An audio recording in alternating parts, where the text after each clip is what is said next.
Yakuza Like a Dragon is coming out soon, and with it a whole host of changes to the Yakuza formula. A new main character, a new setting, and a new battle system among other things. And today I'm here to tell you about all of this as spoiler-free as possible. Now, all of this information I'm going to be relaying to you comes from over 70 hours I've played of the Japanese version. Because I speak Japanese, I picked up the game earlier this year, and I played through the entirety of the main story as well as the post-game. So with that out of the way, let's talk about everything you need to know about Yakuza Like a Dragon. Before we get into the video, I do just want to remind you that I stream most days over on Twitch at twitch.tv/RosalindGaming. You can find a link in the video description. We play a lot of RPGs on the channel, and because I speak Japanese, we often play Japanese games well before their release in the West, much like we did with Yakuza Like a Dragon, so if any of that interests you, feel free to come by and hang out. As I alluded to in the intro, two of the major changes coming to the Yakuza franchise with this 8th entry include a new protagonist and a new setting. Starting with this entry, the story no longer follows longtime protagonist Kiryu. Instead, we are introduced to the slightly gullible, incredibly goofy, and way too nice and trusting for his own good, Kasuga Ichiban. Throughout your adventure, you will be accompanied by a number of companions who fight alongside you in battle, such as the mysterious homeless guy Namba, former police officer Adachi, and the hostess Saeko. But these companions aren't just here to serve as party members in battle. Each one of them is connected to the main plot in one way or another, and they also help to enlighten Ichiban, and subsequently the player, about the inner workings of the game world. It is through your companions that you learn about Yakuza Like a Dragon's new setting, Ijincho, an area located in Yokohama that is controlled by three major powers: the Seiryu clan, the Chinese triads, and the Korean mafia. Now, you do eventually gain access to Kamurocho, as well as Sotenbori, another recurring area in the Yakuza franchise, but the bulk of your adventure will take place in Ijincho. Despite Yakuza Like a Dragon being a direct sequel to Yakuza 6, it's actually called Yakuza 7 in Japan. It does a pretty good job of being an entry point into the series. You see, Ichiban has been locked up for the past 18 years after taking the fall for a crime he didn't commit at the request of his patriarch. And because of this, he's completely oblivious to the events that transpired throughout Kiryu's story. This means that new players jumping into the franchise for the first time will essentially be in the same boat as Ichiban, having no prior knowledge of the events that transpired up until this entry. For returning fans, the new area and plethora of unique and interesting new characters will serve to provide a fresh experience filled with all the wackiness and drama they've come to love and expect. That being said, this is a sequel. As such, I do recommend that anyone looking to jump into the franchise for the first time with this entry at least familiarize yourself with the major events and characters from the first 7 entries. While not necessary, you will find yourself lost during some later sections of the game otherwise. Moving on, let's talk about what is perhaps the biggest and most controversial change to the franchise: the battle system. Yakuza Like a Dragon does away with the action-heavy combat system the franchise has used for years in favor of a turn-based RPG battle system reminiscent of series like Dragon Quest and Persona. Even with this drastic shift in direction, the battles still feel very much like what you would expect from a Yakuza title. Everyone in battle, party members and enemies alike, are constantly pacing around the battlefield. This movement is actually very important for a number of reasons. Time your attacks well, and you can potentially hit multiple enemies. Conversely, enemies can move out of your attack's effective range, causing you to only hit your primary target should you time your attack poorly. Character and enemy movement can also affect whether or not your initial attack even connects. Select a target who is far away, and you run the risk of another enemy intercepting you and preventing you from attacking. Or you could select an enemy that is closer to you as your target, and potentially hit them into an enemy who is further away, dealing bonus damage to both. My initial reaction to this movement was rather lukewarm. You don't really have any control over it at all. However, as I played more of the game, I found myself strategizing and using it to my advantage whenever I could. The battle menu is very reminiscent of Persona 5, with button prompts for the various actions you can take shown on screen when one of your party members' turns comes around. Selecting an attack will simply cause the character to run up to whoever you have targeted and hit them with a basic melee attack. Selecting skills will bring up a menu in which you can choose from a number of different special abilities to use, which are often flashy and sometimes trigger button prompts that, when executed with the right timing, can add additional damage or effects to an attack. Which abilities are available to you is dependent on the character and the specific job you have assigned to them. Some abilities simply deal damage. Some deal damage while also applying a status ailment such as Bleed, which causes the enemy to take damage every turn. Some provide support for your party by increasing your stats temporarily or decreasing enemy stats temporarily. And some can even restore the health of your party members. Additionally, every attack you can do has an associated damage type and potentially an element as well. These include blunt, slash, gun, and magic for damage types, and fire, cold, and electric for element types. You can tell which damage type an ability is, as well as if any element is associated with it, from the icon next to its name in the skills menu. Understanding the different damage types and elements is key to dealing with the game's tougher encounters, as the deeper into the game you get, the more enemies you will encounter who have varying weaknesses and resistances to the different damage types and elements. It's also important because enemies will use these against you as well, which can necessitate changing up your equipment your party members have equipped to increase their resistance to certain damage types and elements. Selecting Guard from the battle menu does what you would expect. A character who is guarding will take reduced damage from attacks until their next turn, and will have a significantly reduced chance of being knocked back or knocked down. It is, however, possible to guard without actually selecting the guard command. If you hit the guard button at the right time just before an enemy attack would land on you, you can actually guard against it. This can make it so that you don't have to spend an entire turn guarding just to reduce incoming damage. Just be careful as the timing is incredibly tight, and for attacks that have multiple hits, you must time your guard presses for each individual hit. The final command on the main menu is the More command. Selecting it will bring up another menu providing the options for Item, Delivery Help, and Member Change. The Item option will bring up your item menu, allowing you to use various consumable items such as ones that restore HP, cure status ailments, revive fallen party members, or deal damage to enemies. Selecting Member Change will allow you to choose someone in your active party and swap them out with someone in reserve. The last option, Delivery Help, will allow you to call in help from someone Ichiban has befriended during your adventure, either through the main story or from completing sub-stories. These essentially act as summons do from other RPG games. After choosing who to summon, you will be presented with an incredibly flashy and often humorous cutscene in which the summoned character performs an action. These can range from simply dealing a lot of damage to providing substantial beneficial effects, such as increasing your stats temporarily or even healing the party. These summons are quite powerful, but it is balanced by a number of factors. For one, they cost money to summon, that is in-game currency, not real money. Each summon has a price, and to call them into battle you must pay for it. You also can't use them over and over again.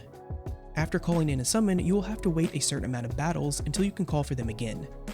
The amount each summon costs, as well as the number of battles before they can be used again, differs for each one. Additionally, certain summons will have other conditions which prevent you from being able to use them, such as the time of day or whether or not you are indoors or outside. The final thing about the battle system that I'd like to mention before we move on has to deal with turn order. Each character, including enemies, has a speed or an agility stat, and one of its primary functions is for determining who goes first in battle. This turn order can be viewed by looking at the character portraits of your party members in the lower right hand corner of the screen and the enemy portraits in the upper right hand corner. A yellow arrow indicates whose turn it currently is, and a purple arrow indicates whose turn is going to come next. This is incredibly valuable information as it allows you to better strategize in the game's more difficult encounters. Next, let's take a look at a system new to the Yakuza franchise that goes hand in hand with the battle system, the job system. Jobs in Yakuza Like a Dragon are very important as they influence a character's base stats and dictate what abilities and equipment they can use. Each character has a set number of jobs they can potentially choose from. There are 8 unique jobs, which can only be used by a specific character, 8 male-only jobs, and 4 female-only jobs in the base game. You can additionally gain access to 1 more male-only and 1 more female-only job via paid DLC. To actually unlock jobs for characters to use, you must first meet certain requirements within the game. For your party members, this requires them to be a certain level, and for your relationship with them to also be at a certain level.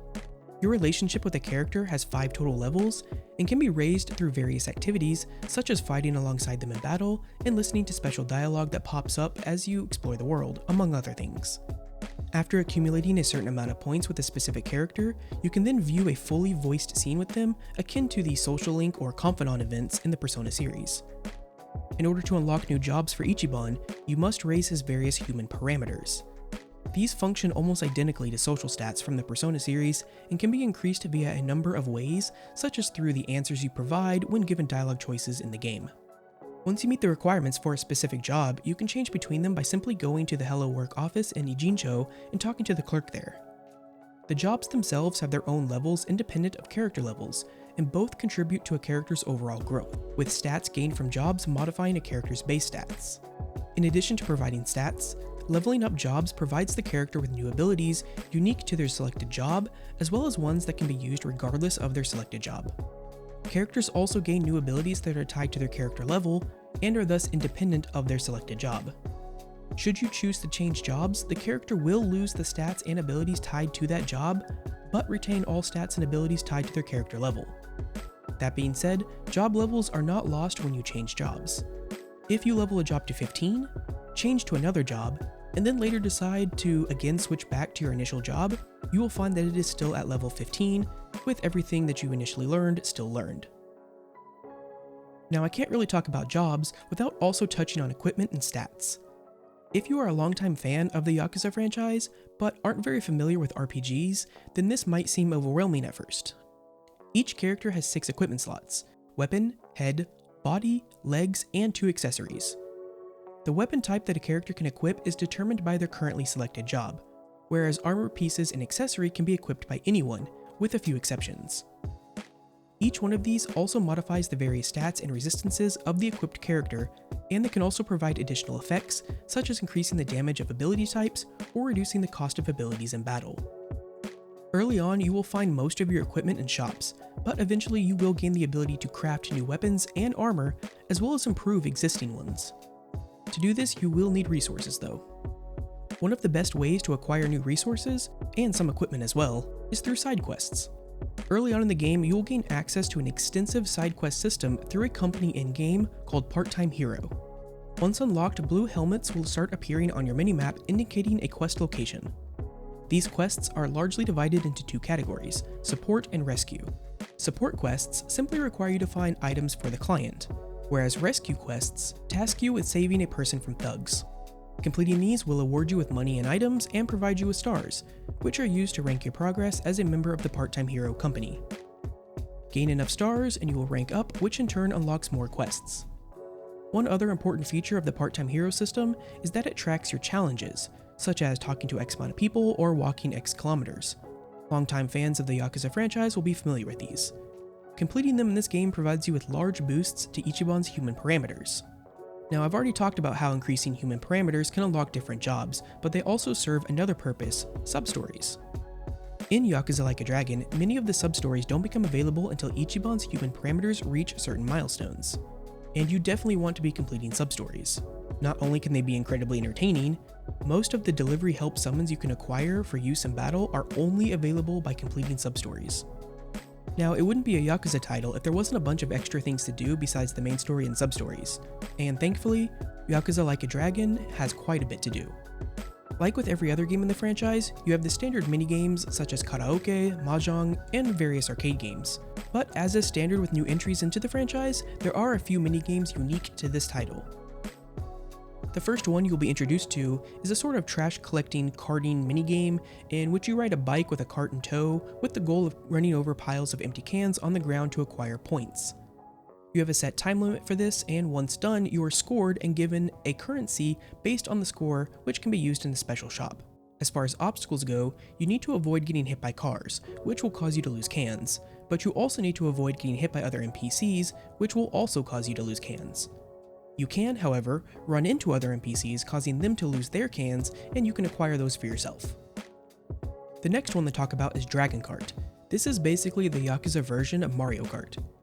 You race around tracks that take you through the city against a myriad of opponents. There are coins to collect, speed boosts and jumps to hit, and items to pick up to use on your opponents. As you work your way through Dragon Kart's storyline, you'll be given the opportunity to race against a host of colorful characters with different styles. Win against them and new karts become available to purchase and upgrade. If you've played any Mario Kart title before, then Dragon Kart will feel very familiar to you. The last major minigame involves business management. Fairly early on into the game, Ichiban will find himself as a CEO of a failing company, and is tasked with managing it in order to increase its rank in the stock exchange. As CEO, it'll be your responsibility to hire new employees, train them, purchase new businesses to expand yours, invest in those businesses, and more. After you've invested in the business, you can then order your employees to actually conduct business, making money for the company. Once you have done this about 4 times, you must then participate in a board members meeting at which Ichiban must satisfy the company's investors in another minigame that plays out sort of like a rock, paper, scissors fighting game. Make a lot of profits and do well at the board meeting, and your company will start to rise in the stock market ranks. After a board meeting, Ichiban will be given a salary dependent on the company's rank. The business management minigame actually has a surprising amount of depth to it, with different employees having varying strengths and weaknesses that can be leveraged for higher profits or that can be utilized to make the board members' meetings go more smoothly. And of course, there's an entire storyline that plays out as your company climbs the ranks of the stock exchange. And that's about it. So this video ended up being significantly longer than I initially intended it to be, and I'm sure there are things that I missed. I also only touched upon some of the topics, but hopefully this gives you a good idea of what to expect from the latest Yakuza title. Let me know in the comments if you want me to do more in-depth looks at the game's various systems, much like I did with my coverage of Persona 5 Royal. Also, if you have any questions, feel free to leave a comment. Alternatively, you can ask me when I'm streaming live over on Twitch, or you can find me on my Discord, which is linked in the video description. And finally, if you found this video helpful, please be sure to leave a like and consider subscribing to the channel. Until next time, take care.